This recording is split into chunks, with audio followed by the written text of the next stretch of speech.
أيها الذين آمنوا صلوا عليه وسلموا تسليما اللهم صل على سيدنا ومولانا محمد وعلى آل سيدنا ومولانا محمد وبارك وسلم وصلوا عليه الصلاة والسلام عليك يا سيدي يا رسول الله وعلى آلك وأصحابك يا سيدي يا حبيب الله الصلاة والسلام عليك يا سيدي يا نور الله وعلى آلك وأصحابك يا سيدي يا خاتم النبيين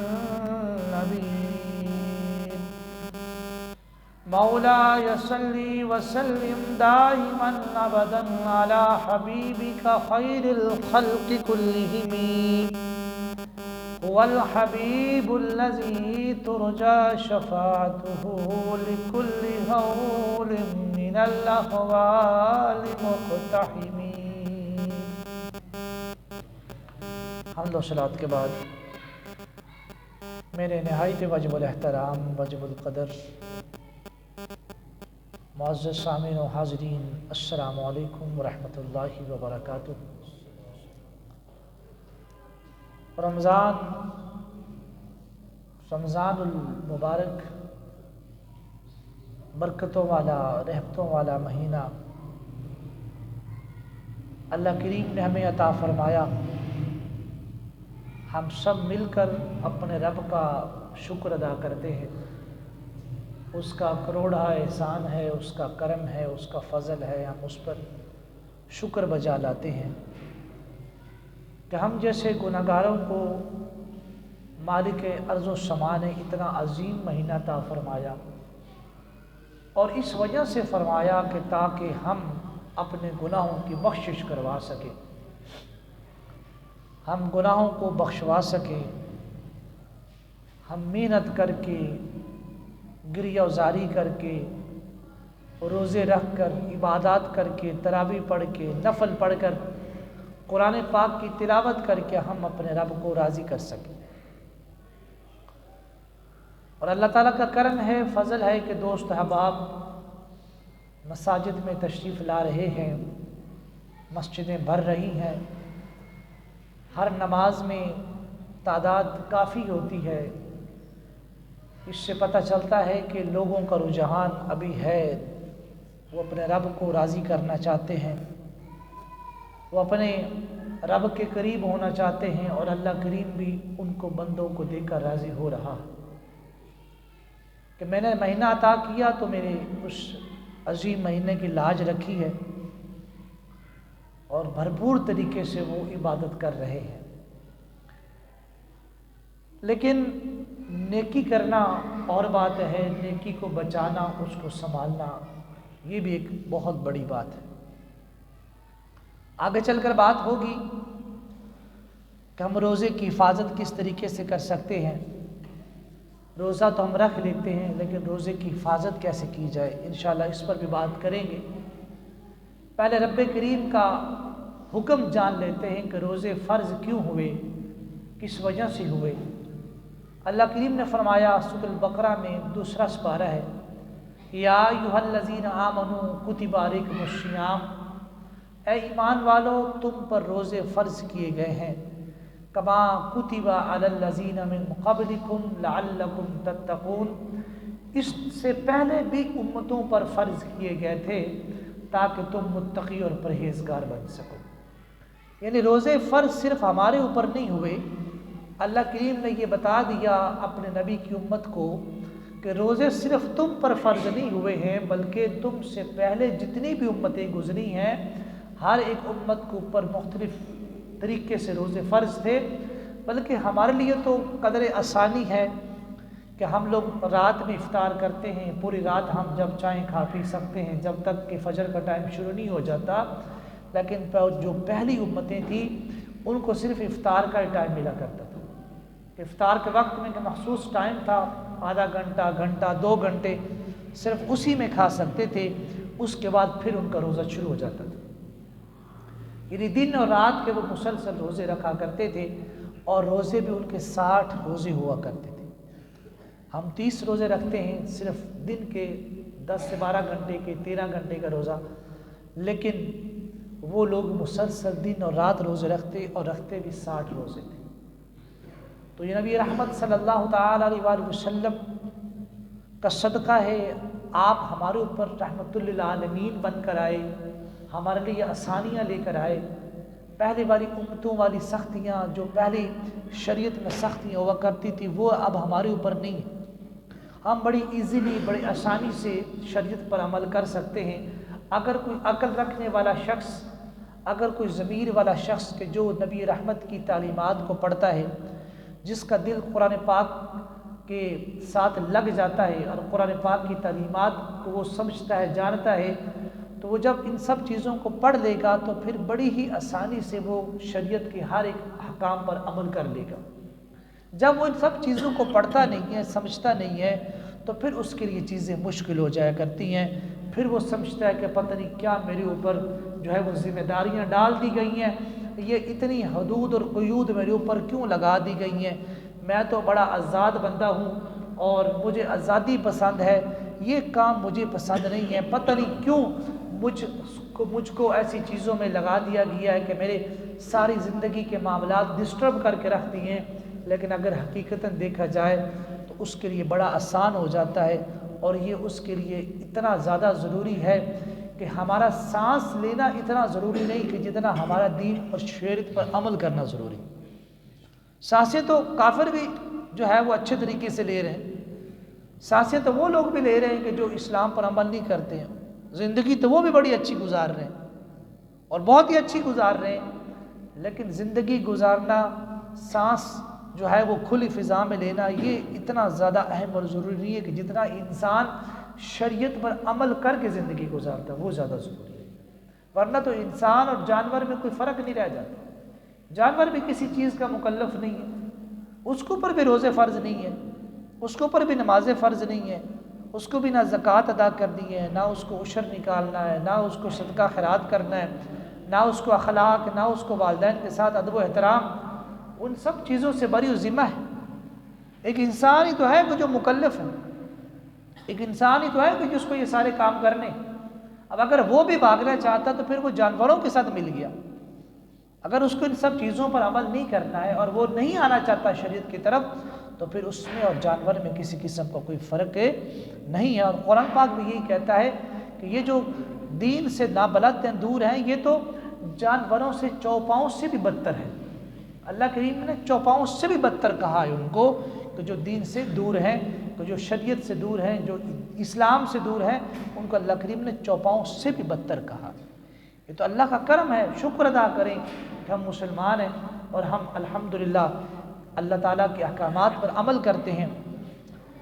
اب بات یہ ہے کہ ہم لوگ اس ماہ پاک کے اندر بہت ساری برائیاں چھوڑ دیتے ہیں الحمدللہ۔ جو بندہ مسلسل جھوٹ بول رہا ہے وہ جھوٹ بولنا چھوڑ دیتا ہے، کہتا کہ یار مجھے روزہ ہے، اگرچہ وہ اس کے بعد جھوٹ بولتا ہوگا لیکن کہتا ہے یار روزے میں جھوٹ نہیں بولوں گا۔ اگر کوئی شخص لوگوں کا مال کھاتا ہے، ناپ تول میں کمی کرتا ہے، تو رمضان میں تھوڑی بہت شرم کر جاتا ہے۔ ٹھیک ہے، ہمارے یہاں ریٹ بڑھ جاتے ہیں چیزوں کے رمضان شریف میں، کھانے پینے کی چیزوں کے، وہ علیحدہ بات ہے،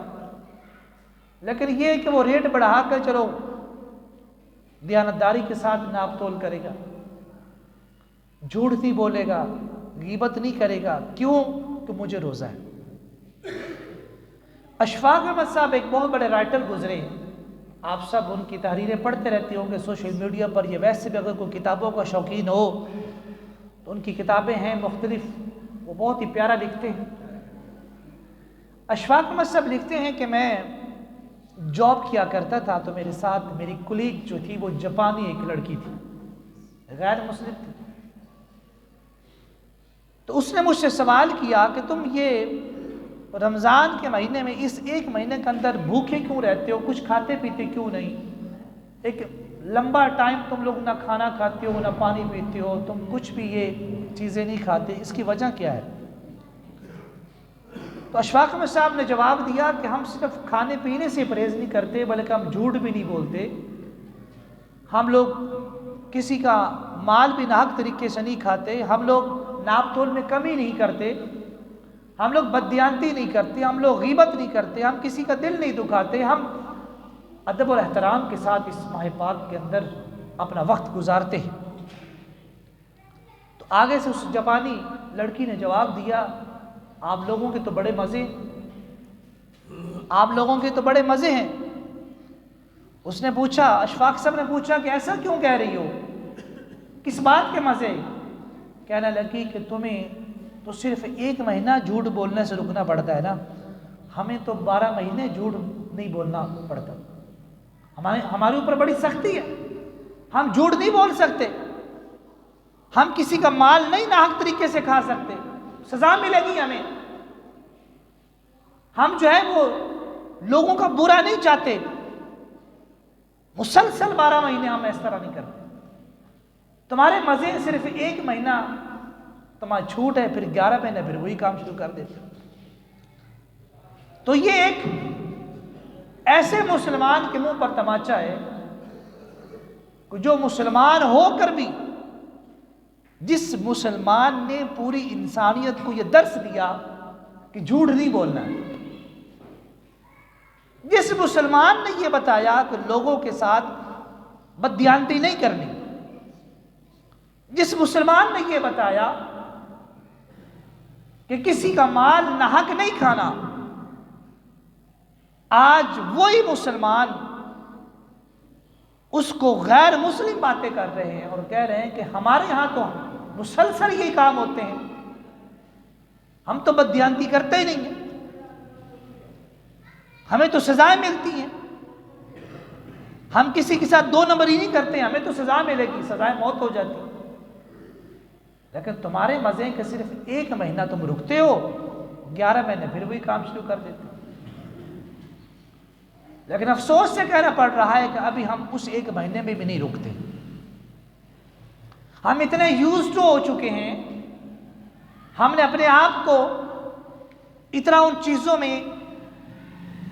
شامل کر لیا ہے، ان چیزوں کو اپنی زندگی میں شامل کر لیا ہے کہ وہ 1 مہینہ بھی ہمیں نکالنا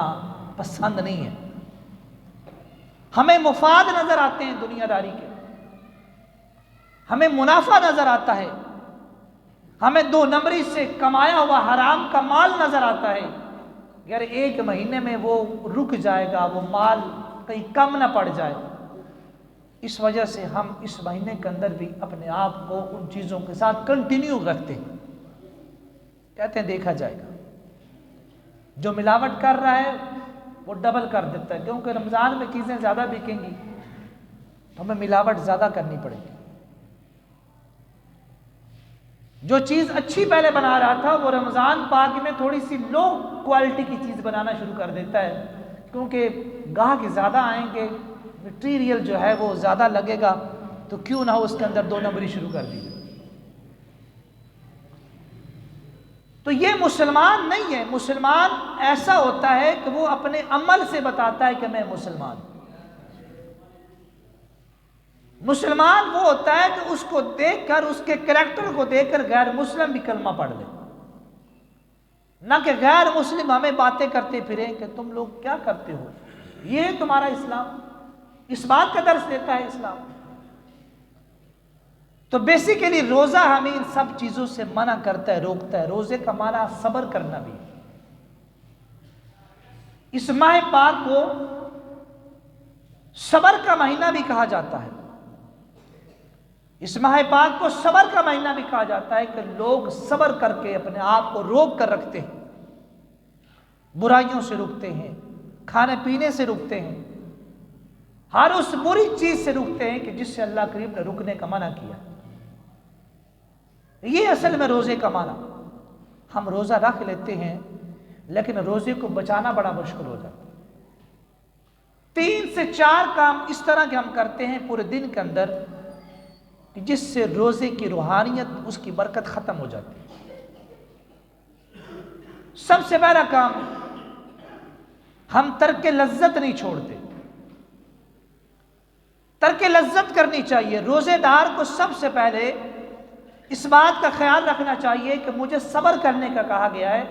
نہ کہ صبح سے لے کر شام تک کیا پکانا ہے، کیا لانا ہے، کیا بنے گا افطاری میں، آج کون سی نئی چیز ہونی چاہیے۔ اس معاملے کے حوالے سے ڈسکس کرنے کی ضرورت نہیں ہے پورے روزے کا۔ ہم سحری کرنے کے بعد صبح جیسے ہی گھر والے اٹھتے ہیں تو یہ پلان شروع ہو جاتے ہیں، آج کیا پکائیں گے، آج کچھ نیا بناتے ہیں، آج یہ چٹپٹا بنا لیتے ہیں۔ روزہ نام تھا ترک لذت کا، روزہ نام ہے خواہشات کو کنٹرول کرنے کا، روزہ نام ہے اپنے آپ کو بھوکا رکھنے کا۔ جب ہم اپنے آپ کو بھوکا رکھتے ہیں تو نفس کنٹرول میں آتا ہے، نفس امارہ کنٹرول میں آتا ہے، خواہشات کو ہم لیمٹ میں لے کر آتے ہیں۔ جب انسان بھوکا ہوتا ہے تو اس کی بہت ساری خواہشات کم ہو جاتی ہیں، اپنے آپ کو وہ محدود کر لیتا ہے، اور روزہ بندے کو محدود کرتا ہے خواہشات سے۔ لیکن یہ کیسا روزہ ہے کہ ہم صبح سے پلان شروع کر دیتے ہیں کہ کیا پکائیں، کیا کھائیں، کون سی ڈش سب سے اچھی ہے، ہم سرچ کرنا کون سی ریسیپی سب سے بہتر ہے۔ آپ نے روزہ اس وجہ سے رکھا تھا کہ شام کو سب چیزیں بہترین قسم کی کھائیں گے۔ آپ ترک لذت کریں، صبر کریں، قرآن پڑھیں، تلاوت کریں، سجدہ کریں، استغفار کریں، درود پاک پڑھیں۔ آپ اپنے آپ کو ان چیزوں میں جو ہے وہ مشغول رکھیں، نہ کہ آپ شام کی پلاننگ کرنا شروع کر دیں۔ وہ جو ہمارے نصیب میں ہوگا وہ آ جائے گا ہمارے سامنے، جو اللہ کریم نے نصیب میں لکھا ہے وہ ہمیں مل جائے گا۔ دوسری چیز، ترک اشتعال، روزے کے اندر مشتعل نہیں ہونا، غصہ نہیں کرنا۔ روزے کے اندر اپنے آپ کو نارمل رکھنا ہے، غصے میں نہیں لانا اپنے آپ کو۔ عام دنوں سے روزے کے اندر غصہ زیادہ آتا ہے۔ ہم سب اپنی اپنی طبیعت سے واقف ہیں، ہمیں پتہ ہے کہ عام دنوں سے روزے میں غصہ زیادہ آئے گا، اور اسی غصے پر کنٹرول کرنے کا نام روزہ ہے۔ نبی رحمت صلی اللہ تعالی علیہ وسلم نے طریقہ بتا دیا کہ اگر کوئی شخص تمہارے ساتھ الجھ رہا ہے، لڑ رہا ہے، جان نہیں چھوڑ رہا، بار بار آپ کے ساتھ جو ہے وہ بحث کیے جا رہا ہے، آپ نے آگے سے یہ جواب دے رہا ہے کہ میرے بھائی مجھے اکیلا چھوڑ دے، میں روزے سے ہوں، مجھے اکیلا چھوڑ دے، میں روزے سے ہوں، مجھے روزہ ہے، میں تمہارے ساتھ بحث و مباحثہ نہیں کر سکتا، میں لڑائی جھگڑا نہیں کروں گا، کیونکہ جو روزہ میں نے رکھا ہوا ہے وہ روزہ مجھے لڑائی سے، جھگڑے سے، غصے سے روکتا ہے۔ لیکن کیا ہوتا ہے کہ ہم مشتعل ہو جاتے ہیں، ترک اشتعال ہو نہیں پاتا، ہم اس سے زیادہ چیخنا شروع کر دیتے ہیں۔ آپ بازار میں جائیں، کوئی موٹر سائیکل والا کسی کے اندر لگ جائے، یا تھوڑا سا بھی کوئی کسی کو بات کر دے دکان والا، تو وہ اتنا زیادہ ہائپر ہو جاتا ہے، روزہ رکھ کر جیسے اس نے احسان کر لیا کسی کو۔ موٹر سائیکل والا بیچارہ لگ گیا تو وہ اس کو تو کچھ سمجھے گا ہی نہیں، عجیب و غریب قسم کی مباحثے اور گالیاں دینا شروع کر دی۔ آپ نے روزہ رکھا ہے تو آپ لوگوں کو بتاتے پھریں گے کہ بھئی میں روزے سے ہوں تو پلیز ڈونٹ ڈسٹرب می، کوئی مجھے تنگ نہ کرے۔ بھائی غلطی کسی سے ہو سکتی ہے، آپ باہر بازار میں ہیں، کچھ بھی ہو سکتا ہے، آپ نے برداشت کرنا ہے، صبر کرنا ہے، لڑائی سے، جھگڑے سے دور ہو جانا ہے۔ روزے کے اندر اونچی آواز میں بات نہیں کرنی، پتہ لگنا چاہیے کہ بندہ روزہ دار ہے، ڈیسنٹ طریقے سے اپنی زندگی گزارنی۔ اور نمبر 3، اب یہ چیز اس وجہ سے شامل کر دی ہے ساتھ، کیونکہ پہلے وقتوں میں نہیں تھی لیکن اب ہے، ترک سوشل میڈیا۔ ہم لوگ کیا کرتے ہیں کہ روزہ رکھ لیا، لالچ لگ جاتے ہیں، ٹی وی دیکھنا شروع کر دیا، موبائل ہے آج کل ہر ایک کے پاس، چلو میں نعت سن لیتا ہوں، میں کوئی تلاوت سن لیتا ہوں، جی میں کوئی اور بیان سن لیتا ہوں۔ آپ جب سوشل میڈیا کا استعمال کریں گے تو اچھی چیز کے ساتھ ساتھ بری چیز بھی آئے گی۔ آپ کا بری چیز سے پہلے سامنا ہوگا، تب جا کر آپ اچھی چیز سرچ کریں گے۔ تو بہتر نہیں ہے کہ آپ اس کو فی الحال ترک کر دیں، اتنا ضروری اور اہم تو نہیں ہے نا۔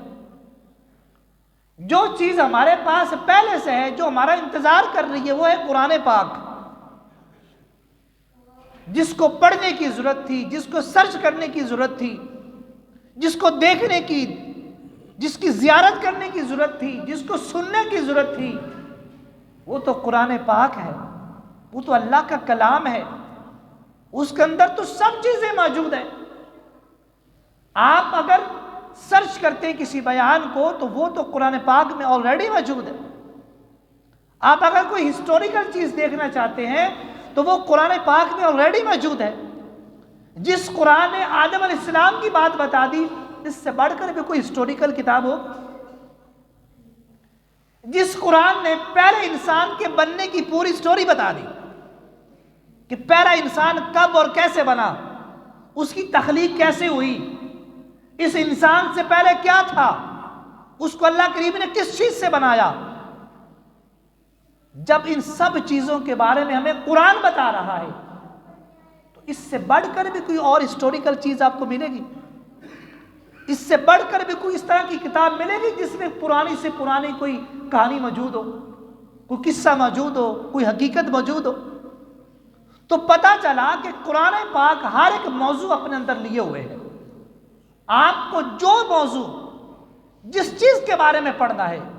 جو آپ کو اچھا لگتا ہے، جو آپ کا من کر رہا ہے، آپ قرآن کھولیں، تفسیر کھولیں، آپ کو آپ کا پسندیدہ موضوع مل جائے گا۔ ثواب کا ثواب، اور آپ کی دلجبی بھی ہو جائے گی۔ آپ جب قرآن پاک کو پڑھنا شروع کرتے ہیں ترجمہ کے ساتھ، تفسیر کے ساتھ، تو آپ کا پھر اٹھنے کا دل نہیں کرتا۔ یقین مانیں، آپ صرف سورہ یوسف کو ہی لے لیں۔ اگر آپ پورے رمضان پاک کے اندر سورہ یوسف کی تلاوت شروع کر دیں، اور سورہ یوسف کے اندر جو قصے موجود ہیں، جو سورہ یوسف کے اندر ہسٹوریکل کہانیاں موجود ہیں، جو حقیقی کہانی ہیں، جو اللہ کریم نے فرمایا کہ نحن نقص علیک احسن القصص، کہ ہم اب آپ کے سامنے وہ قصہ، وہ سٹوری بیان کرتے ہیں کہ جو سب سے حسین اور جمیل سٹوری ہے، جو کائنات کی سب سے پیاری سٹوری ہے۔ اللہ فرمانا احسن القصص، قصوں میں سے، کہانیوں میں سے سب سے پیارا قصہ۔ آپ جب اس کو پڑھنا شروع کر دیتے ہیں اور اس سے جب آپ نتیجہ نکالیں گے تو یقین مانیں کہ آپ کا دنیا جہاں کی ساری چیزوں سے دل بھر جائے گا کہ یار میں تو اس قرآن پاک سے کتنا دور تھا، یہ تو کتنا لذت بھرا کلام ہے، یہ تو کتنا کمال کا کلام ہے، مجھے اس کے اندر سے کیا کیا ہیرے موتی جواہرات ملے۔ آپ سبق حاصل کریں نا، سورہ یوسف سے سبق حاصل کریں، آپ کو پتہ چلے گا کہ اللہ کریم کس طریقے سے نوازتا ہے بندے کو۔ جو اللہ پر بھروسہ کرتا ہے، جو اللہ کی ذات پر بھروسہ کرتا ہے، اللہ کریم اس کو کنویں سے نکال کر پھر وقت کا بادشاہ بنا دیتا ہے۔ جو آپ کو اوپر تہمت لگاتے ہیں، جو آپ کے بارے میں برا بھلا سوچتے ہیں، ایک وقت آتا ہے کہ وہ لوگ آپ کے سامنے معافی مانگ رہے ہوتے ہیں، اور اللہ کریم نے آپ کو عزتوں کے ساتھ، مرتبے کے ساتھ اوپر بٹھایا ہوتا ہے۔ یہ سبق ملتا ہے ہمیں سورہ یوسف سے، یہ قرآن پاک ایک سورت سے سبق مل رہا ہے۔ آج اگر کسی نے آپ کے ساتھ برا کیا، آپ اگر اس کا جواب خود دے دیں گے، اگر آپ برائی کا جواب برائی سے دیں گے، آپ آگے سے اس کے ساتھ بحث کریں گے، آپ مقابلہ کریں گے، اینٹ کا جواب پتھر سے دیں گے، تو پھر اللہ کریم آپ کی مدد نہیں کرے گا۔ آپ سیکھیں یوسف علیہ السلام سے، آپ سیکھیں سورہ یوسف سے، قرآن پاک سے سیکھیں۔ جب ان کے ساتھ برا کیا جا رہا تھا، جب ان کے بھائی ان کو کنویں میں ڈال کر آ گئے، کوئی ان کی قتل کی سازش کر رہا تھا، کوئی ان کو جلا وطن کر رہا تھا، کوئی ان کو بیچ رہا تھا۔ یوسف علیہ السلام کھوٹے سکے کے داموں بکے، اور ایک وقت ایسا آیا کہ اللہ کریم نے جب ان کا حساب لیا تو پوری روئے زمین کے لوگ ان کے سامنے آ کر بکے، اپنے آپ کو بیچنا پڑا لوگوں کو۔ تب جا کر اللہ کریم نے یوسف علیہ السلام کا بدلہ پورا کیا، جب سب لوگ بک گئے، آپ کے غلام بن گئے۔ کس طریقے سے کہ یوسف علیہ السلام نے صبر کیا، آپ نے صبر کیا، آپ نے کسی کو کوئی جواب نہیں دیا،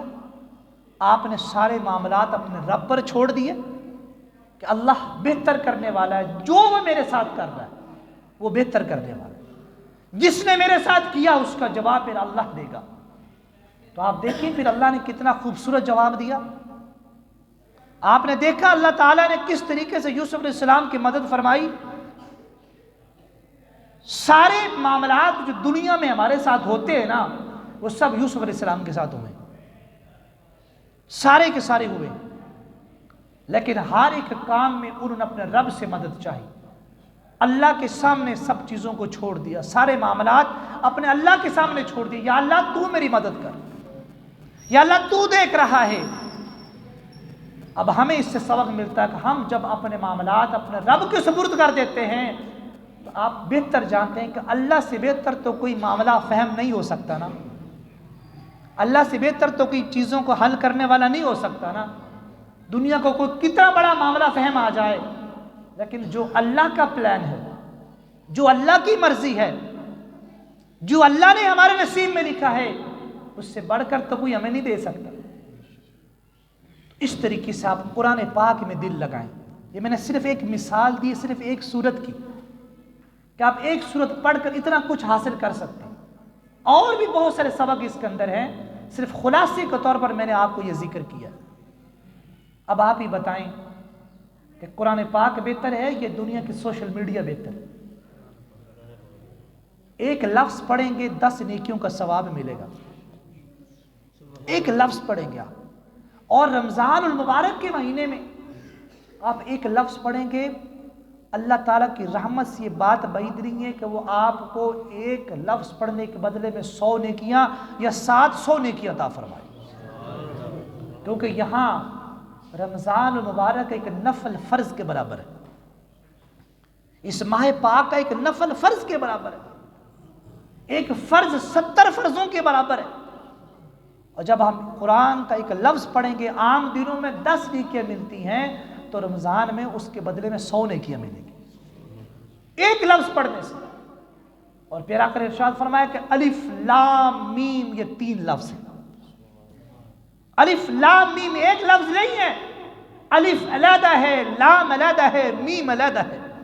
آپ جب قرآن پاک شروع کرتے ہیں سورہ بقرہ، جب آپ الف لام میم پڑھتے ہیں تو گویا اللہ کریم آپ کو 300 نیکیاں رمضان میں عطا فرماتا ہے، آپ کو 300 نیکیاں عطا فرماتا ہے۔ آپ جب پورا سپارہ پڑھیں گے، جب آپ پورا قرآن پاک کا جو ہے اس کو مکمل کر لیں گے رمضان پاک کے اندر، تو آپ اندازہ کر لیں کہ آپ کو کتنی نیکیاں اللہ کریم عطا فرمائیں۔ بس اللہ کو راضی کرنے کے لیے نیکی کریں، اللہ کو راضی کرنے والے کام کریں، برائی سے بچیں،